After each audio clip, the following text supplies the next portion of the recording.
कि प्रधानमंत्री नरेंद्र मोदी ने जो नोटबंदी की घोषणा की उससे क्या फर्क पड़ा है, तो ये वीडियो उठाकर उसके मुंह पर मार देना। 8 नवंबर 2016 रात के 8 बजे देश के प्रधानमंत्री श्री नरेंद्र मोदी जी जब नोटबंदी की घोषणा करते हैं कि इस दिन के बाद 500 और 1000 के नोट जो है उसका आप इस्तेमाल नहीं कर पाएंगे, तो उसके अगले ही दिन दाऊद इब्राहिम, लश्कर-ए-तैयबा और हक्कानी नेटवर्क के लिए काम करने वाला, जो आतंकवादी संगठनों को नकली नोट सप्लाई करने का काम किया करता था, जावेद खनानी, पाकिस्तान में इसने अपनी ही अंडर कंस्ट्रक्शन बिल्डिंग की छत से छलांग लगाकर आत्महत्या कर ली, क्योंकि इसे बहुत बड़ा नुकसान हो गया था नोटबंदी के चलते। जावेद खनानी जो है वो पाकिस्तान में नकली नोट के सिंडिकेट का बहुत बड़ा माफिया था। जावेद खनानी जो है वो सरकारी तौर पर मनी एक्सचेंजर का काम किया करता था। उसकी कंपनी पाकिस्तान में सबसे बड़े मनी एक्सचेंजर के रूप में काम किया करती थी और इसी की आड़ में वो बड़े पैमाने पर हवाला और नकली नोटों का धंधा किया करता था। भारत में 500 और 1000 के नोट जब बंद किए गए, जब प्रधानमंत्री ने इसकी घोषणा की, तो उसके अगले ही दिन, मतलब उसके अगले ही पल जावेद खनानी जो है इसे दिल का दौरा पड़ना शुरू हो गया था और सदमे में आकर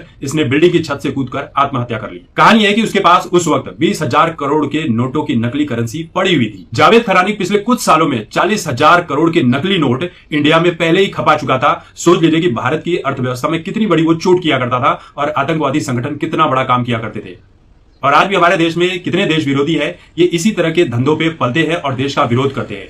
इसी दिन यानी कि 8 नवंबर 2016 के दिन आईएसआई और जितने भी आतंकी संगठन हैं, इनके पास 500 और 1000 के नकली नोटों की बहुत बड़ी खपत पड़ी हुई थी, यानी कि उसका कच्चा माल पड़ा हुआ था जिसे वो बनाया करते थे नकली नोट। लेकिन ये अनाउंसमेंट करते ही ये सब का सब कचरे का ढेर बन चुका था। अमेरिका में भी जावेद खनानी और उसके भाई के पास से इस तरह के काले धंधों का पूरा कच्चा चिट्ठा मिला था। जावेद खनानी और उसका भाई दाऊद इब्राहिम, लश्कर-ए-तैयबा और हक्कानी नेटवर्क जैसे तमाम जितने आतंकी संगठन थे उनके लिए ये काम किया करता था। जावेद खनानी का भाई अल्ताफ खनानी, इसने अपना गुनाह कबूल कर लिया और इसे 22 साल जेल की सजा सुनाई जाती है अमेरिका के द्वारा। और फिर आप नजारा देखिए आज का, कि आज पाकिस्तान जो है वो दाने दाने को मोहताज हो चुका है। आटे के लिए लंबी लंबी लाइनें लगती है और आटा मिल नहीं पाता है, मारपीट हो जाती है, तलवारें निकल जाती है, एक दूसरे के ऊपर गोलियां बरसा रहे हैं और न जाने कितने ही लोगों की जान सिर्फ आटा लूटने के चक्कर में हो गई। और उसके बाद भी कोई ये कहे कि प्रधानमंत्री नरेंद्र मोदी ने जो नोटबंदी की घोषणा की उससे क्या फर्क पड़ा है, तो ये वीडियो उठाकर उसके मुंह पर मार देना। देखिए, जब बात आपकी पसंदीदा पार्टी की हो,